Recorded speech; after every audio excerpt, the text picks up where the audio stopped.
बुढ़ापा आई गया।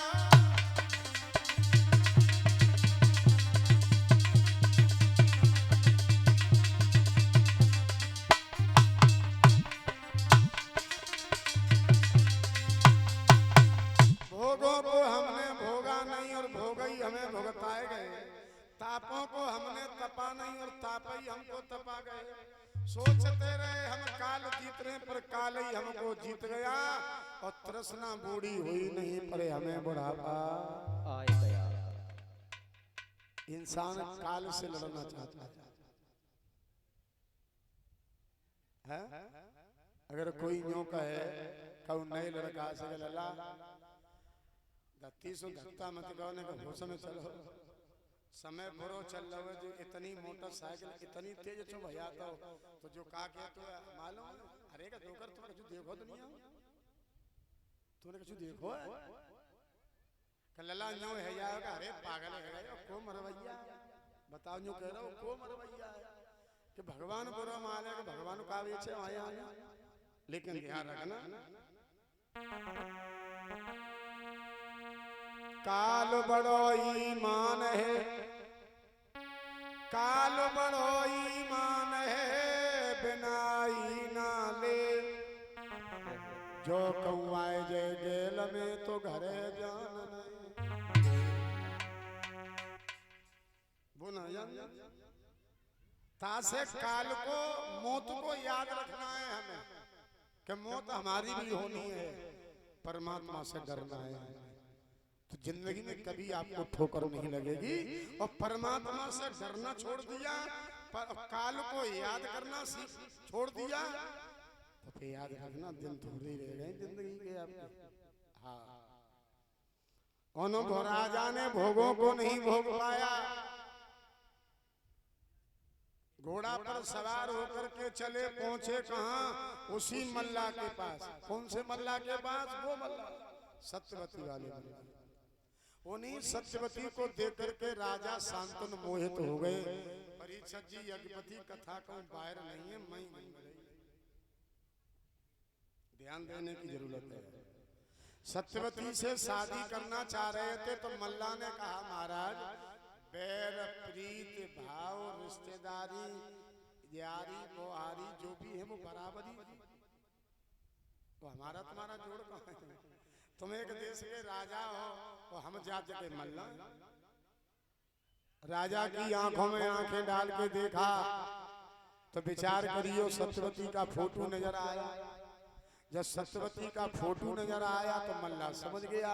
तो मल्ला ने कहा हमारा शादी तो कर दूंगा लेकिन एक शर्त है। क्या शर्त है?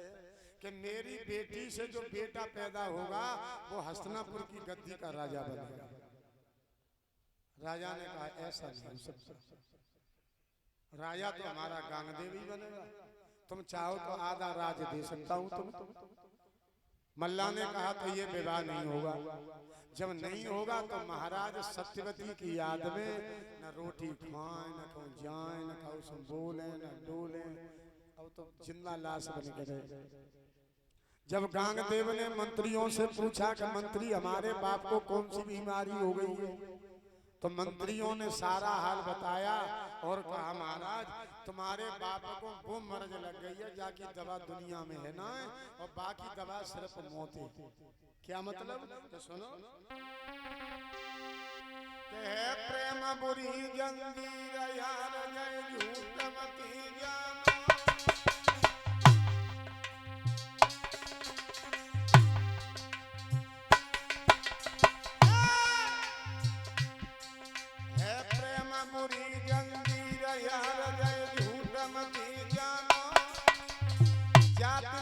छुटे सबरी बीमारी जय जानो रे चित्त में चैन ना आवे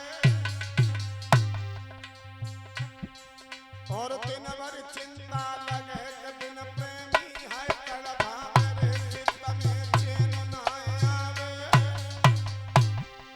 और दिन में परे न रहने रात को नींद ना।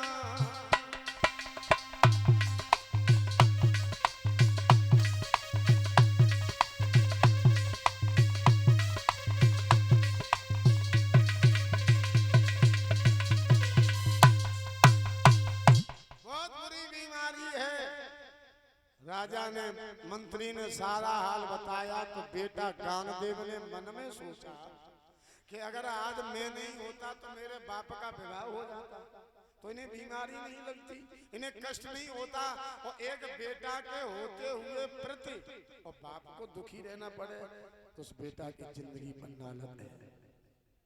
नहीं नहीं, और गांगदेव गए नदिया, ध्यान देना, नदिया पर गए, जाकर के मल्ला के पैर छुए और मल्ला के पैर छू करके कहा नाना जी को प्रणाम। तो मल्ला कहा लगो लली घरे देवतो कहते हो, कौन है आप? कि मैं आपका सौतेला देवता। क्या? हाँ? मल्ला कहा लगो मान न मान तू मेरा मेहमान, जबरदस्ती तुम हमारे देवते बन गए। तो गांगदेव ने कहा नाना जी मैं कसम खा के कह रहा हूँ, कसम है गंगा मैया की, सौगंध है सूरज चंद्रमा की। वो क्या बोले?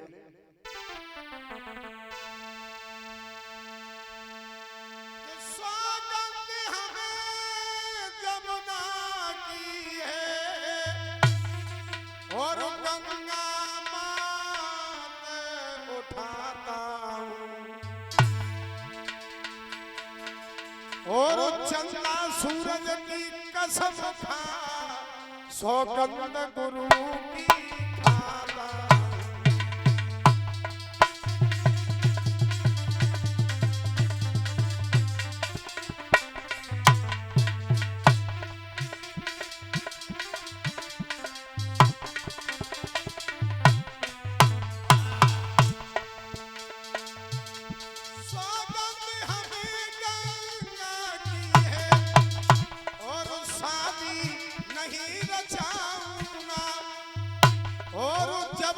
जिंदा रहूं नाना ब्रह्मचारी बन दिखलाऊं।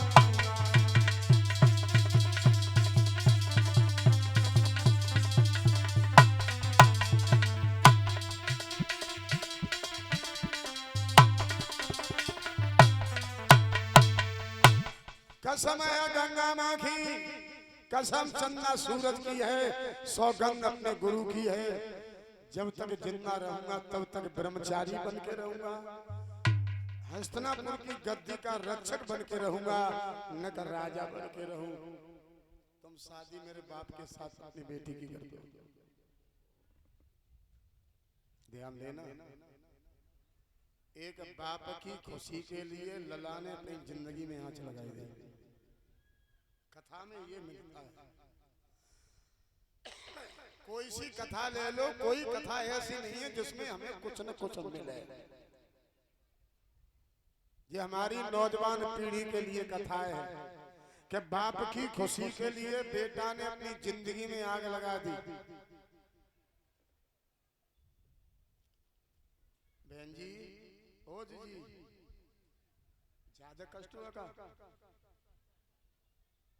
तुमने ना हो आऊं तो तुमने बातें बंद न करी, जिन सासू की बुराई है, नंद की बुराई है, राम जान नहीं जिस और पगलियां बैठी हैं तुम्हें बता क्या तो ज्यादा भीड़ भाड़ हो तो कोई आदमी नहीं। I am very very sorry,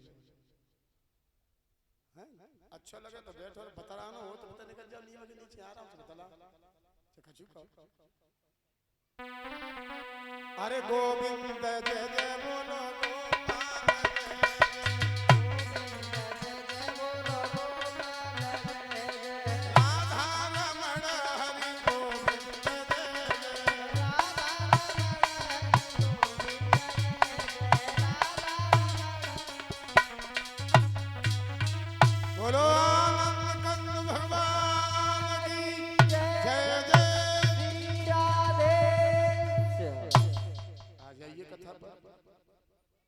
Gangdev ने अपने बाप को ब्याह करवाओ, मैया को घरे लेके आए। इस कथा का कहने का सार एक ही है कि बेटा ने बाप की खुशी के लिए जिंदगी में आग लगा दी, लेकिन आज जा कलयुग में